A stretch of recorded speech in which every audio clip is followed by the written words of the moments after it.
Hello and welcome to the channel. This is Resident Ghoul. I'm your Resident Ghoulie, Angie, and this channel is primarily all things spooky and horror related. Today I'm going to be sharing with you some videos from TikTok creators about their personal paranormal experiences. Please go give them a like and comment and share their videos as well. Also, please subscribe, like, comment, and share on this video, and thanks so much. Okay, gather around because the story might make you think twice about ever messing with the supernatural. I promise you guys my paranormal experiences, and I already skipped a day, so I already broke a promise. So I'm gonna remake this promise doing it now. I'm gonna stop cleaning, hence why I look a mess, and I'm gonna tell you the story so I can fulfill my promise, okay? I don't know how I feel about my glasses on right now, so let's get into it. Okay, so moving past the dolls, this was my first experience with a Ouija board. So when I was about 10 years old, my mom has always told me never to fuck with a Ouija board, okay? And she would explain to me like it opens the doors to presence we don't really need. And as like a child, you know, you don't really understand what that means, you know? Honestly, growing up, I was scared of my mom. Not because she was like abusive or anything, but my mom's just a hardcore bitch and she don't fuck around. Every time I fucked around, I found out, you know? So yeah, we don't play with mama, but we love her to death. She's my best friend. Besides the point, okay? When I was about 10 years old, I was at a sleepover with one of my friends. We're gonna call her Ruby, okay? And during this sleepover, it was me, her, and then 5 other girls, and we stayed in the RV that was behind her house. And her parents, of course, stayed in the house. We were having a blast, okay? We were eating pizza, we were playing games, we were laughing, living our best 10-year-old life, okay? We're having a great time, and then pause. One of the other girls pulls a Ouija board out of her bag. When she pulled out the Ouija board, everybody else was hype as fuck. Not me. No, ma'am. My gut was already screaming, don't do it. This is a bad idea. Bad idea. Bad idea. I held true and made my mama proud, okay? I was like, I'm not touching that. And of course, I got called a chicken, like, you're such a chicken, like, you're so scared. First of all, bitch, I'm not the one who's got issues. Just kidding, I kinda do. Of course, they start asking the board, like, is anyone there? Hello, are you here? Do you want to speak with us? Hello. For a few minutes, there was no answer. But suddenly, the planchette moves to yes. My heart dropped, okay? And all these girls are like, stop it, Ruby, stop moving it. And Ruby's like, I'm not moving it. And all the girls are like, okay, someone's moving it. But everyone's like, I'm not moving it, I'm not moving it, I'm not moving it, I'm not moving it. And here I am. Ruby then asked, what is your name? And the silence was so loud. But then Ruby was feeling, this girl was feeling brave, okay? She starts taunting this spirit. Oh, are you scared? Just tell us your name, you coward. And that is where the darkness started, bitch. The air in the RV got so thick. Then, okay, I got chills already. The planchette starts moving frantically, okay? And I'm talking like figure 8 frantically, literally figure 8ing, bitch. I mean like this, non-stop, okay? I have, look, can you see it? I got fucking chills, bro. I don't like it. Kind of don't want to say out loud what it spelled, so I'm gonna write it down. Or maybe that's worse. I don't know. I'm gonna use sign language.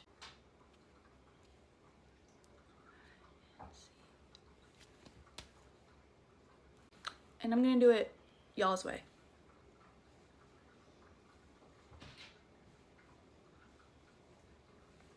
Did you catch that? Ruby laughed at this name and said, what kind of name is that? And I felt an instant chill run down my spine. The atmosphere just shifted, and then literally the lights just turn off.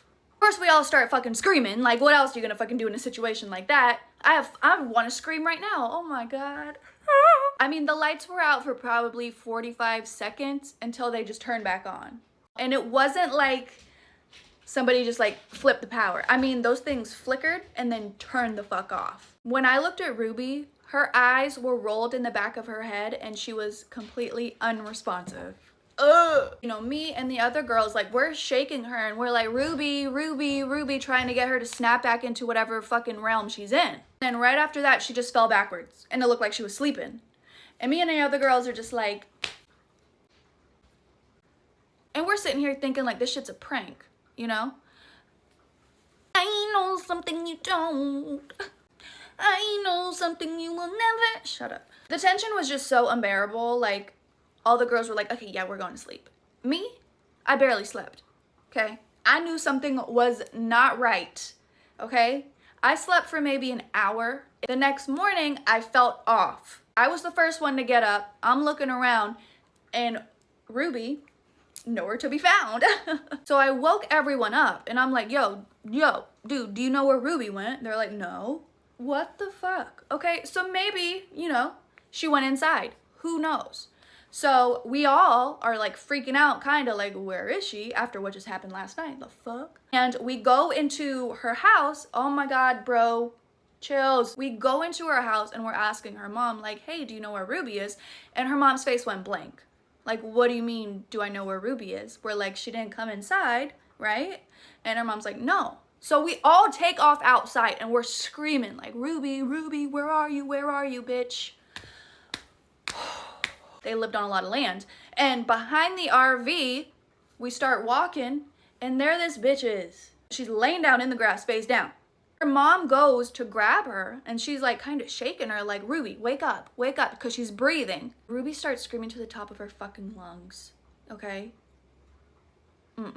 That scream is something I will never get out of my head. It's, yeah, no. So after she screamed, Daddy hears it. Ew, that was so southern, what the fuck? Her dad hears her scream. And he comes running out. He's like, are you okay? Are you okay? And she's not saying anything, okay?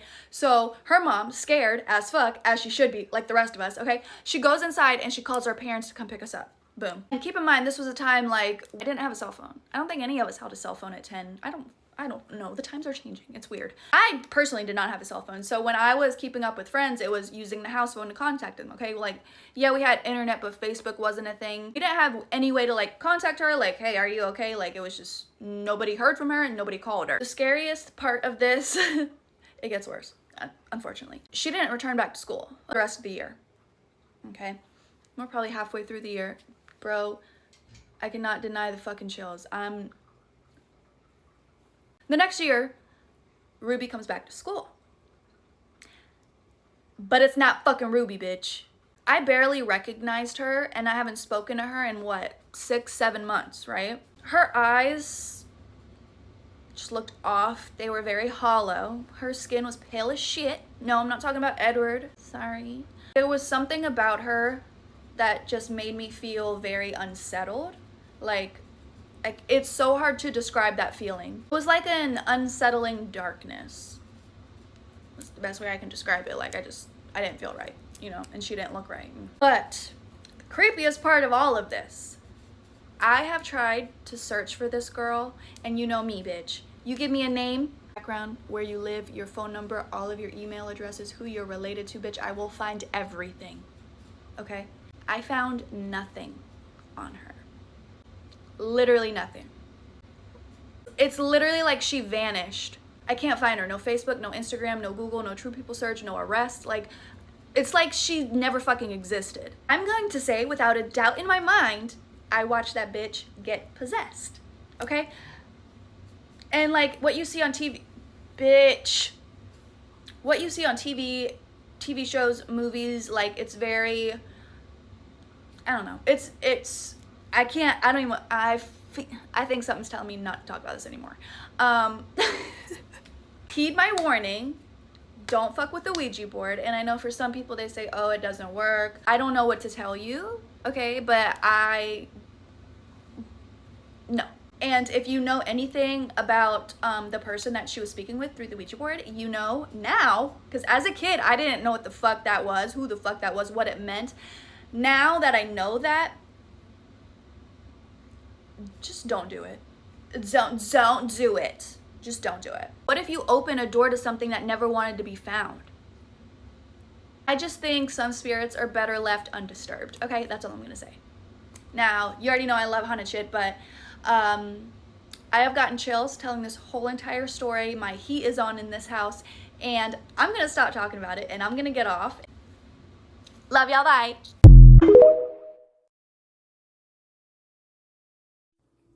So let me tell you guys about my experience at the Whaley House. It is America's most haunted house. My wife surprised me with a trip there last September, actually.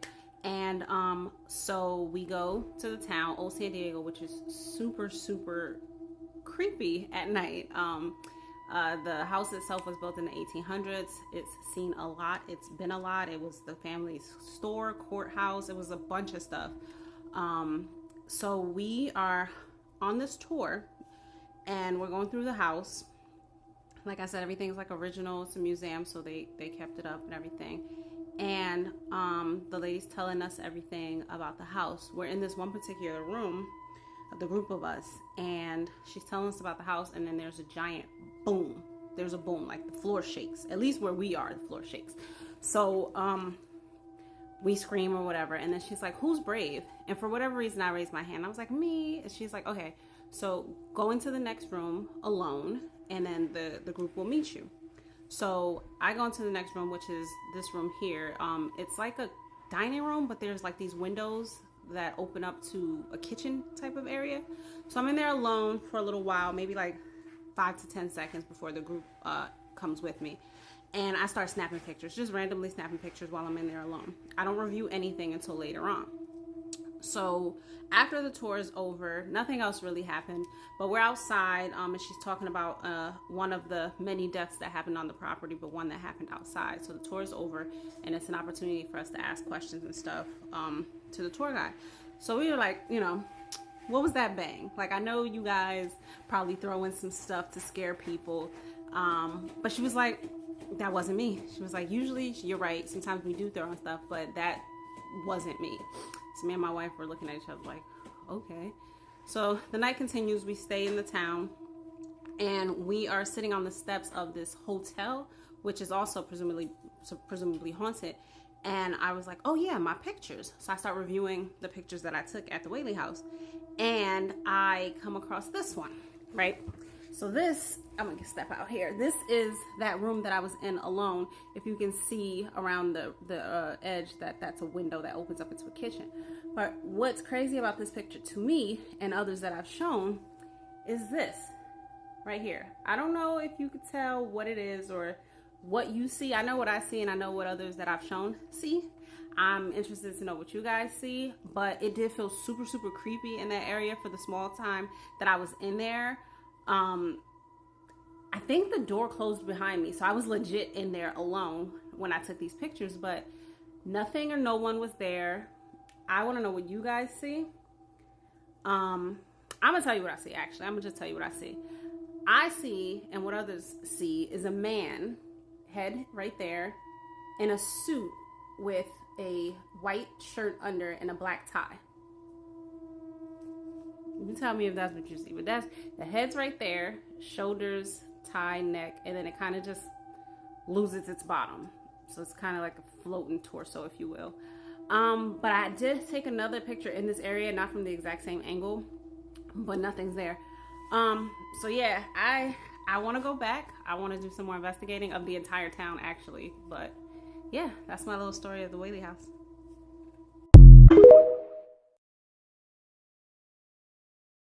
Let's talk about LA North Hollywood haunted apartments / specifically No Hole 14 and Get Ready With Me. Honestly, when I first applied for that apartment, I just went on apartments.com, fell in love with the pictures, and I applied, and I probably don't recommend that to anyone to not do, because that's probably the worst mistake I did. When I first moved in, the first night, everything was kind of chill. I want to say maybe until like my second week in is when I started noticing some crazy stuff. When I first moved in there, that's when I started to notice a lot of sleep paralysis episodes.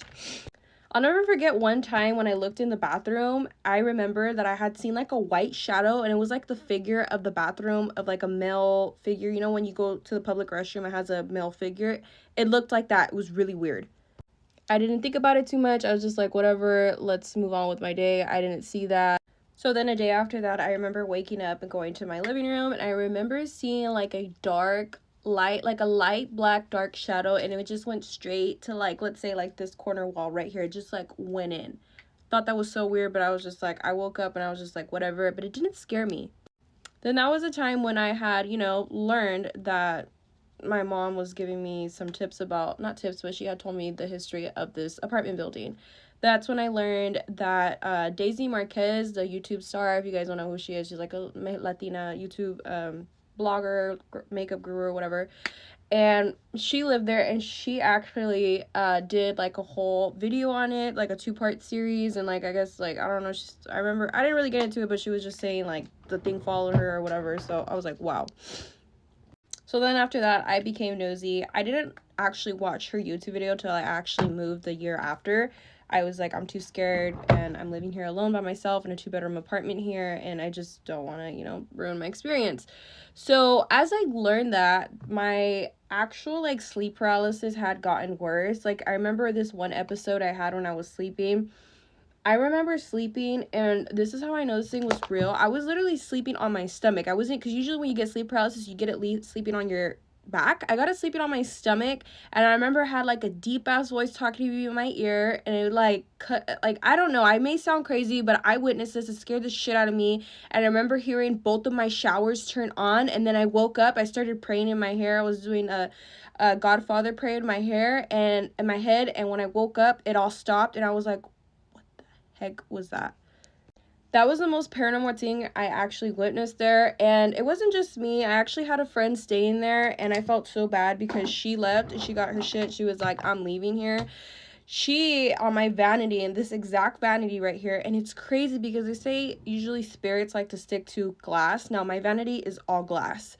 She left her glasses on my vanity, and she said that her glasses were like squeaking and they were moving on its own, and she got creeped out and she left because they were literally doing, like, I don't even know how to do it, but it was like it was moving on its own. Like, this was moving on its own. But I don't know if my side of the apartment was exactly like targeted for that, just because like my apartment, I was living on the 6th floor, and my apartment was kind of facing towards the morgue. So I don't know if, you know, there's just like things going on in there, and they just come into the apartment building, especially where I'm at, because the morgue is like right here. This is a building.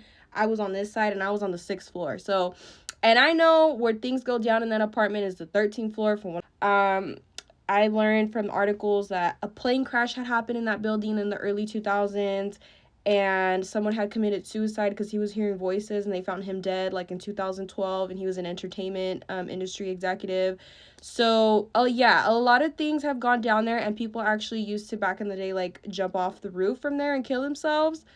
So yeah, so you got all of that spiritual history, and you got the morgue from whatever spirits those are coming from, and dead bodies those are coming from whatever story lives they had coming to the apartment. So, and I actually remember when I was putting my Christmas tree that year that I moved in, I will never forget that I remember hearing like gibberish language like right next to my ear, and I was listening to music, and I stopped it, and it was like, I don't know, it was just gibberish, and all I hear was like, it was crazy. I was like, okay. And that day too, I left and I went to my boyfriend's house. I was like, I couldn't even finish decorating my damn Christmas tree. And I hated it because I really wanted to like that apartment, because I really liked the location. It gave beautiful views. I had a 2-bedroom luxury apartment. Like, it was awesome. It honestly just all made sense in the end. And like, as I was just doing more research on the building, there was just a lot of just suicides, just a lot of things. Things go down at the 13th floor, but things went down on the 6th floor. So, and that's number 6. And I know No Hole 14 is not the only, like, victim of, like, tenant and experience stuff like this. This is, like, all over LA. If you know anyone or you personally lived in No Hole 14, let me know in the comments, because, like, I really want to know, like, your experience, your, like, input onto, like, this, like, you know, LA haunted things. I feel like all of LA, honestly, is really just full of, like, spiritual, like, history, and just, like, a lot of people. I know I'm not the only one that has experienced, like, crazy shit in LA, but, yeah, I don't know, and it just all made sense, and it just really is, like, shocking to me. like literally it's just like really shocking to me. And like like me having in a haunted apartment, moving from, you know, a really small town was like the last thing I was looking forward to moving out here, but it happens. So yeah, I just, if you're looking to move anywhere in general, but at least in Southern California or in LA, really look into the history of the building. I'm honestly getting spooked out right now talking about this crap. But yeah, like look into the history of your apartment that you're moving into. See if, like, you know, crimes happened before, suicides happened before, crazy things happened before, because you just never know nowadays. Like people like really like do crazy shit nowadays, like literally. And it's scary. So yeah, that's my little quick story time. And if you just experienced some crazy stuff, I really want to know. And mind you, I come from a background of like seen like paranormal stuff, but not as much. But this was like the most of the paranormal I probably have ever experienced in my whole life.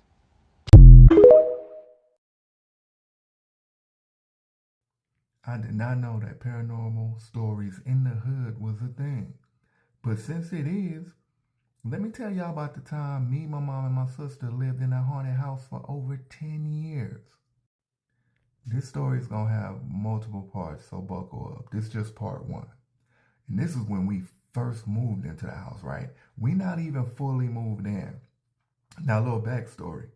We found this house for cheap, and it was a nice house. It was like 4 bedrooms, 2 bathrooms, big ass. It was like a living room. Well, it was like actually like a living room, a dining room, and then kind of like an entertainment room. The house was huge, and we got it for a cheap price. And I remember like when I was telling my homeboy, one of my homeboys about, I was showing him the house, like, yeah, this is what we moving into.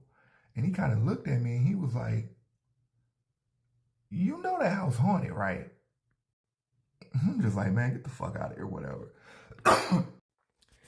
And he like, no, for real. An old white man used to stay there. He died in the house. And people say it's haunted. And ever since then, nobody has ever stayed in that house past a couple months because it'd be too much shit happening. Now, mind you, the way my homeboys be playing, I'm kind of thinking he just fucking with me, right? I'm just like, whatever. All right, so now fast forward to we moving in. We all going, me, my mom, my sister, we all going back and forth moving our shit in, right? So now at this point, the only people in the house is me and 2 of my cousins, right? And I'm showing them like the house. So I'm not gonna go into details how it's set up because that's gonna take too long. But long story short, my room, the reason I picked it, and it's a fucked up reason, but my room didn't have any windows. And I loved it because when you would cut the lights off, it would be completely pitch dark. And I would sleep all day up in that bitch. So I'm showing my homeboys my room. But right down the hallway is my sister's room. And she actually had the biggest room in the house. And so I showed them my room, and then I go down to the end of the hall, and I'm showing them my sister's room. And like I said, she had a big ass room. But on the wall, now this is important. On the wall, there was like a floor length mirror, but it didn't have a frame or anything, and it was bolted directly into the wall where you couldn't move it. Like if you touch it, you can't move it. It wouldn't move at all. It's just right there in the wall. It was like 4 bolts on each corner holding it into the wall, right? So I take them in there. I show them my sister room and shit. And then I go back into my room, and they come into my room with me because I'm moving my shit in, right? I'm moving my clothes, books, you know, knickknacks, all that good stuff. So while we're, mind you, nobody's in the house but us. Me, my 2 cousins.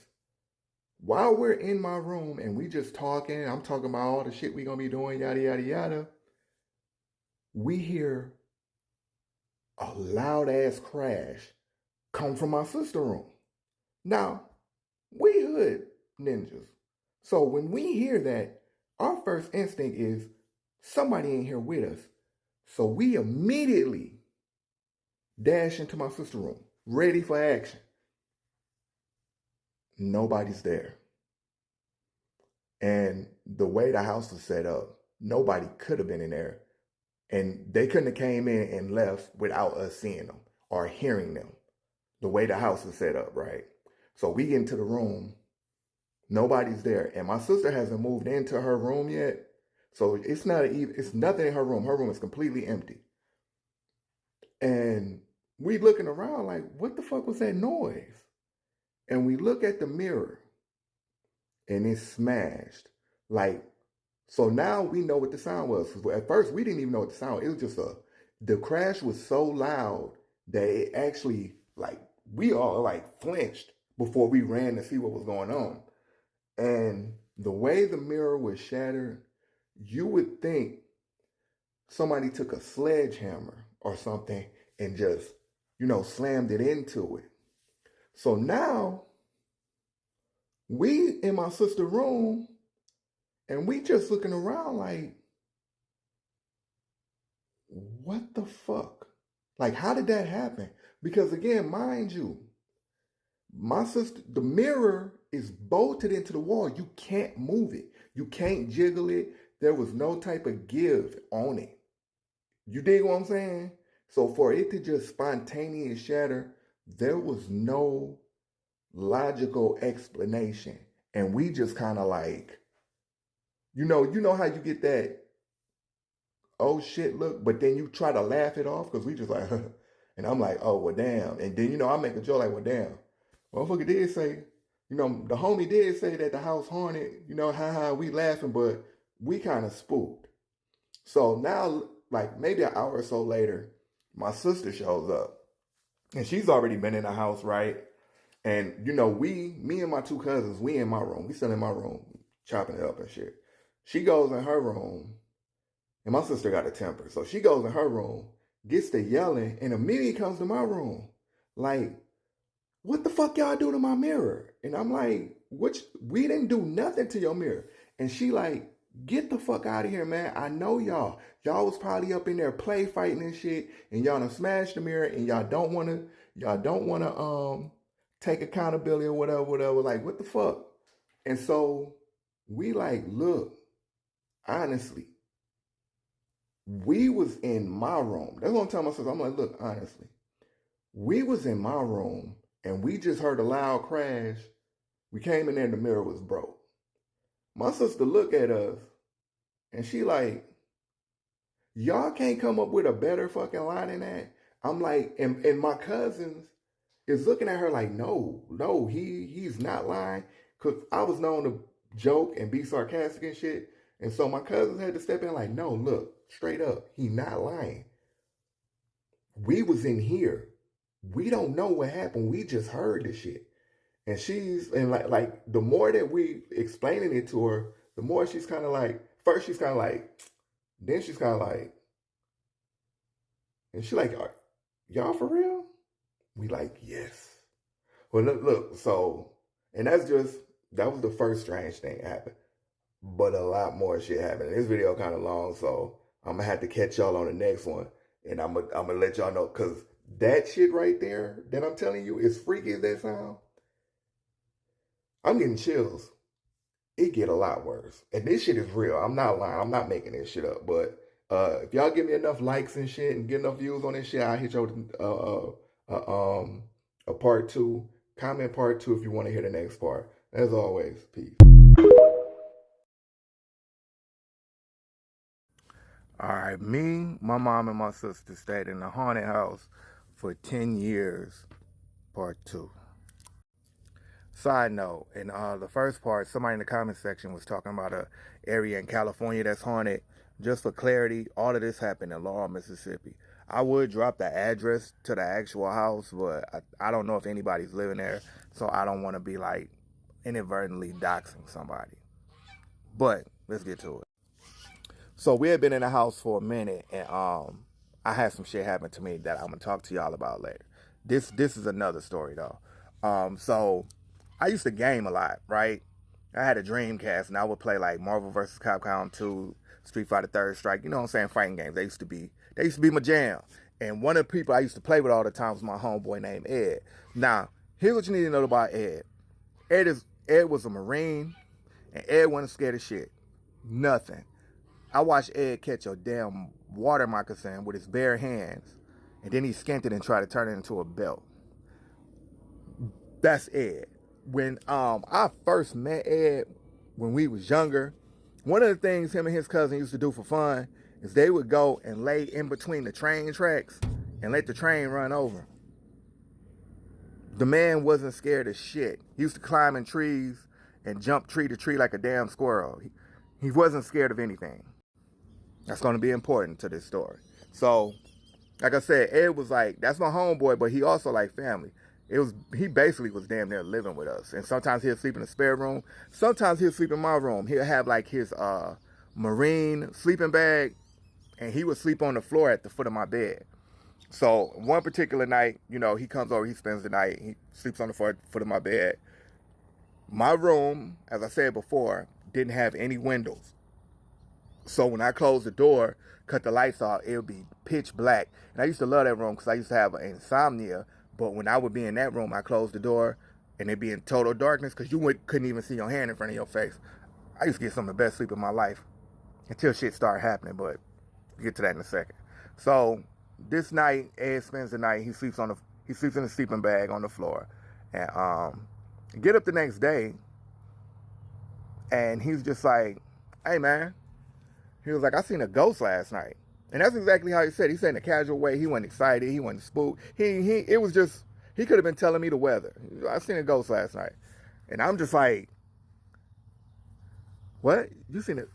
I believed him immediately because of the shit I was going through, but I was like, "You seen a ghost?" Like, but I never seen like anything physical. It was just shit that would happen.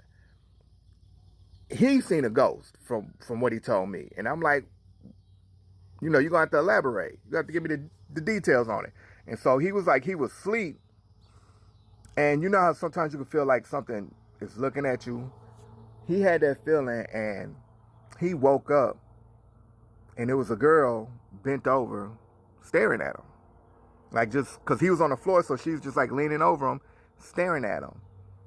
And I'm kind of like, the first question I asked was like, well, how could you see her? Because like I said, when you close the door, cut off the lights, my room is pitch black. You can't see nothing. And he was like, well, it seemed like her shirt or whatever she was wearing it was like it had like a faint glow to it. He was like, so he could see her, but just barely. And he was like, she either had on like a long t-shirt or a gown. And I was like, well, how's she look in her face? Like he was like, I couldn't tell you because he was like, you know, she bent leaning over, staring at him, but her hair was covering her face. Now, another side note, this happened before that movie The Ring came out. So we didn't have no point of reference when he was telling me this. It wasn't until after The Ring came out, and he was like, that kind of looks like the girl, you know what I'm saying, that I seen in your room. But, so I'm like, so she just staring at you? And he like, yeah. And I'm like, well, what did you do? And he was like, well, because he was like, in his mind, his first thought was, he thought that maybe it was my sister, and she snuck in there, you know, trying to play a prank, trying to scare him or whatever. Because my sister used to do shit like that. But he realized that it wasn't her when he reached up and tried to touch her face. And he was like, she stood up and just kind of like stepped back into the corner and just like went into the wall. And I'm like, she went into the wall. He like, yeah, bro. It's like she just melted into the wall. And he tried to like, he went into the corner where she backed into, and nothing was there.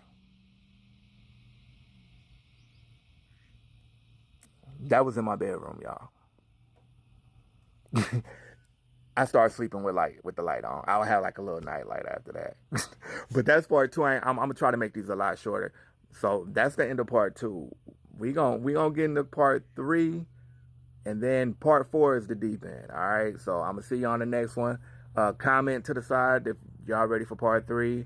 And as always, peace and thank y'all for y'all support. As always, love y'all. Bye. I'm gonna try this for the second time because when I recorded the first time, it was no audio recorded. But now I'm just gonna speed it up. This is what happened when the ghost followed me home from New Orleans.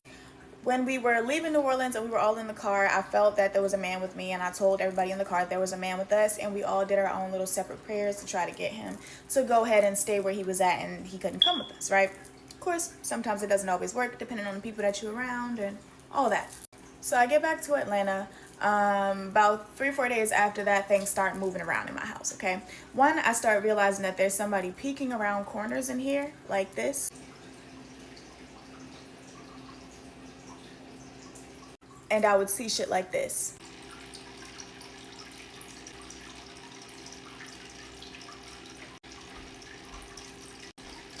So after seeing that a lot, I started to acknowledge the spirit, like, who are you? What do you want? Get out, you know?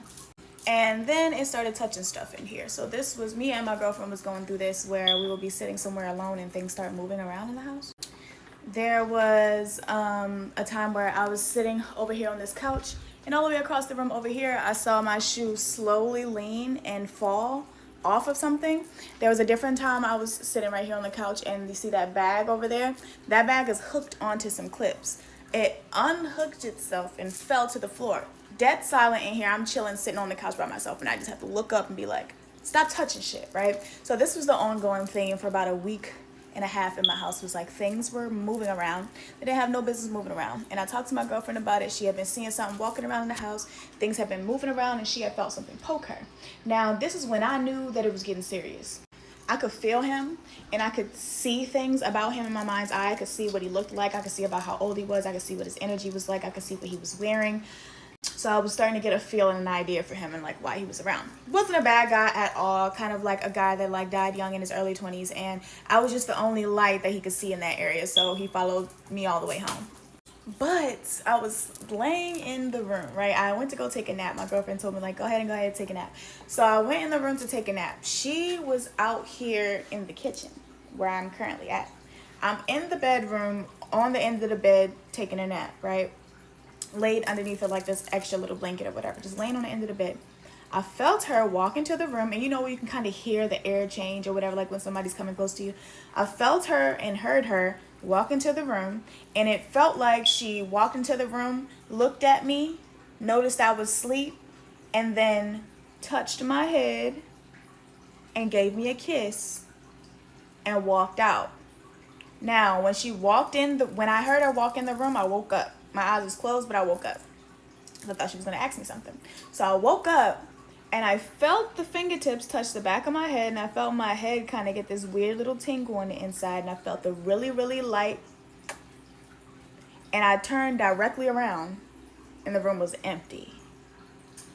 So I sat up, and I said, oh, okay. Came out here and noticed she was in the kitchen. Told her what happened as soon as it happened, right? So after that, I honestly sat in here one day when he started moving shit around again and fucking with the lights. Like, he was making the lights flicker and stuff. So I told him that he had to leave. But the thing about me is I don't just like banish spirits to go and you know, haunt somebody else. I send you on your way. So I called in my angels and my spirit guides and my ancestors to come in and help this guy move on if he was willing to do so. And he was willing to do so. He just didn't know where to go or how to do it. So we helped him. He moved on. He's gone. My house is clean. That was the spirit I brought with me from New Orleans. Let me know in the comments what you guys think about this experience. If you went to New Orleans and brought something back with you, if you're from New Orleans, if you've ever been haunted, if you're a medium, whatever, let me know in the comments. Story that I'm gonna tell you, honestly, it like creeps the fuck out of me still when I think about it. So growing up, I didn't really grow up with my grandparents. We would go visit them like when we went to Mexico and stuff and on vacation. And I remember like really spending a lot of time with my mom's mom, but with my dad's mom, we hardly like ever spend time. And I remember my mom always being so cautious, like, be careful what you eat when you go to your grandma's house. Don't get everything. But for some reason, my grandma had like a really, really like strong connection with me, I guess. I remember her always telling me like, oh, you look so much like your dad. But she would always kind of single my little sister out, like, oh, but you know, your sister looks like your mom so much. And I remember she would like grab my face and be like, oh, you're so beautiful, you know, you look just like my son. And so, me and my sister would joke around about it, like, oh, you're the favorite one, but I never really took it like, it was like whatever. So I used to work in a warehouse when my oldest daughter she was like a year and a half. And I had found out that just recently, like, I remember when I was working, I found out that then I was pregnant with my son. So I remember working a graveyard shift, and I remember not telling anybody because I worked with mostly guys. And I'm like, they don't need to know about my business or whatever. And I must have been like a month pregnant. So I remember getting off of work, and I felt so uneasy, you know, like I had a feeling, I don't know, like something bad was gonna happen. And I remember I couldn't sleep. But before I even went to go lay down, I remember like looking at the end of the hallway. Like I get there, right, and I'm gonna go to my room, but the hallway was so dark. And I remember like I was about to turn on the light, and I stayed looking at the end of the hallway. And I remember seeing this really dark, like a human figure, right? And I got so like tripped the fuck out. I was like, what the fuck is that? And I turn on the light, and there's nothing there. So then I try to go to sleep or whatever. And mind you, I must have slept for like 2 hours. And then I had this sudden urge to like call my mom. So I remember I called my mom, and I was like, hey mom, what are you doing? And she's like, I'm so glad you called. I'm like, what happened? And she's like, your grandma just passed away. And I remember I was like, what the fuck? And I told my mom what had happened, you know, how I had seen that figure at the end of the hallway. And my mom jokingly was like, oh, she probably want to say goodbye to you. You know, she probably, you know, dio su despedida, like said her goodbyes. And it kind of stuck with me, right? So mind you, remember I work graveyard at this warehouse. And so I remember walking into HR office. And I wish I could see this girl. I wish I could reach out to her, or she could reach out to me if she ever were to see my videos. I remember walking into the HR, and she's like, hey, like try to approach me. She's like, can I tell you something? But I don't want you to feel uncomfortable what I'm going to tell you. And I'm thinking in my head, what the fuck is she going to tell me? You know? And I remember she's like, oh, it like terrifies me when I think about it, because everything that happened after was so fucking scary. I remember her like telling me, you know, it's gonna sound awkward, blah blah. Cut the story short, she's like, somebody walked in with you. And I'm like, the fuck? I walked in by myself, you know? She's like, no, it was an older lady that just passed away. And I remember looking at her like, what the fuck are you talking about? And she's like, starts describing my grandma to me. When she told me this, I felt like my heart dropped, you know? I'm like, how the fuck does she know? And so she tells me that, and then she's like, but she can't rest. Like, she needs to tell you something. And I'm like, tell me what? Like, you can't tell me? You know? And she's like, no, like, your grandma needs to tell you. And I remember I was like, no, like, I don't want her to come to me. Like, how is she gonna come to me in a dream? Like, I was starting to trip. Because, mind you, when my grandma passed away, the way I remember her, like, no, I was so terrified, honestly, when she passed away. Like, I didn't want her to come back to me like that. She was very old already when she passed away, but her skin was so fragile. Like, if you picked her up, like, literally her skin would rip wherever she was, like, picked up from. So she's like, she's gonna come to you, blah blah. And I'm like telling her, like, no, like pleading, like, no, I don't want her to come to me. Like, I sound like a crazy person. And so she's like, but she's not coming to you right now, you know? And she's like, when you have your son. When she told me that, I was already tripping, you know? This just like threw me overboard, right? And so she's like, yeah, when you have your son. I hadn't told anybody I was pregnant, let alone I didn't even know what I was having.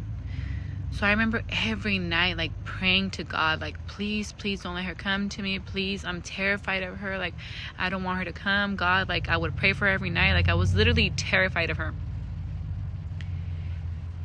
And the day comes where I have my son, right? So I'm continuing to pray every night for her, like lighting candles for her. And I'm like, please don't come, please don't ever come. I don't care what you did. Like, I don't want to know what you have to tell me. Like, why are you choosing me? Like, choose somebody else. Like, and I remember telling the same girl that told me that, and I'm like, can she choose somebody else? Like, and she's like, no, because she knows you're strong and you're going to be able to handle what she's going to tell you. And that stuck in my head. And I remember just like losing it, to be honest. And I don't know, I felt like so uncomfortable my whole pregnancy because I just was waiting for her to arrive. So I ended up having my son. And at that time, my daughter had her own room, but she would sleep in a little toddler bed in my room. So the toddler bed was right next to my bed, and I remember like breastfeeding my son. Tell me why. This is when I think about it, it's so terrifying, to be honest. Like, I really hope she doesn't ever come back, because my daughter's sitting in her toddler bed and she kind of like sits up and she's like not fully awake, right? So she's sitting up, and her eyes, they're like not open, but she's like, I don't know if she's trying to open them or rolling back, but I'm tripping the fuck out. I see her sit up, and then she's like, Kukui, kukui. Bitch. Kukui? You know, I'm like, Kukui, and I'm like calling her name, like, wake up, wake up. But let me give you a little background. When my daughter, when I was changing my daughter's diaper, right, we had a picture of my grandma in a spare room at my mom's house. And I remember how she like looked up at the picture and she was like, Kukui, kukui, pointing at my grandma's picture. And I'm like, kukui? Like, what the fuck are you talking about? Like, kukui is like something scary, right? In Spanish. And I'm like, telling like my mom, come here, look what she's saying. And mom's like, what the fuck? Like, why would she say that? So when my daughter sat up in the bed and she was saying that, in my heart, I knew it was my grandma. And I was like, I can't do anything for you, you know, like, I'm not the person. But it made me so angry to think that she was like going after my daughter. So I like start cussing a storm, you know, and like, get the fuck out of my fucking room, blah blah. Like, my mom has always told me, like, if you see something, a spirit, like, you're supposed to curse it, right? Curse at it, and supposedly it leaves. I don't know if it's true, but it worked. Like, when I said that, like, I remember as I was saying it, I could see my daughter's eyes, like, her whole, like, her eyes, her head, everything started turning, like, to the side. Oh my god, it's so fucking scary when I think about it. It started like turning and turning, like as if it's like watching this thing walk out of the room. I literally fucking died in that second. And I'm like, I start tripping the fuck out, you know? And I'm like, you know, calling my daughter's name. I'm like, wake up, you know, wake up. Mind you, she's like 2 now. And I'm like literally so pissed off. And like I start crying, and I'm like holding my daughter, and I'm like holding my son, you know? And I'm like, why would you come? I was more pissed off at that. I'm like, why would you come and scare my daughter? Or like, I felt like she was being selfish, even though it was like her afterlife. Because after my grandma passed, like, a lot of things surfaced about things that she did, like, while she was alive. Like, that she was to like black magic, and she did a lot of things to people that she shouldn't have done, you know, my mom being one of them. So, you know, in my mind, I'm thinking like, dude, she fucking did something really bad, and she wants me to go, you know, take care of it for her. Like, no. After that, I had one more encounter happen, but when that happened, I would start dreaming of her, but I never would see her face, you know?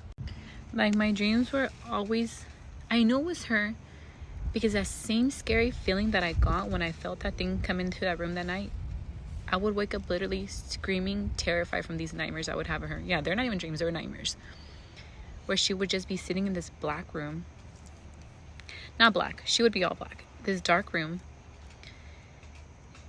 And she would kind of cackle, like laughing at me. And when I would wake up, I would be so fucking terrified. You know, I'm like, I know, I'm sorry, I know it was my grandma, but whatever she did, I know it must have been something really bad. But I like ask God for her to never come to me. Like, I prayed so much, I pray for her soul. But it's just when I have those dreams of her, and I haven't, like, honestly, I would have them so, like, one after another. But now it's been like, it's been like a year that I haven't dreamed of her. And like, honestly, before I go to sleep, I always like try to pray, and like pray that nothing ever comes, you know? Or nothing ever, I think it's a cricket, or nothing ever like, or she just doesn't ever come back or try to haunt us, to be honest. Because I have a feeling that whatever she needed to tell me was something really bad. And I know that girl told me that I would be able to withstand what she was going to tell me. But something tells me it was just terrifying. Like I said, I would love to find that girl, you know, that used to work in HR. And just like I have so many questions for her.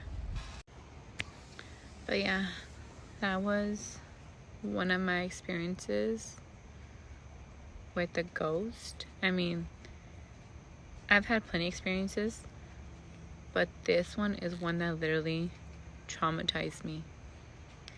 And within the years, as my daughter got older, like, I learned that she too would see things, you know, or she would feel things. Like when I dream of her, when I dream of my grandma, or when I dream of her, my daughter dreams of her. And my daughter's so terrified, and, you know, my daughter will wake up and she'll be like, Mom, like, she's so scary, like, the way she comes in my dream. But I think I get afraid sometimes, thinking, like, if she didn't get through to me, will she try to get through to my daughter?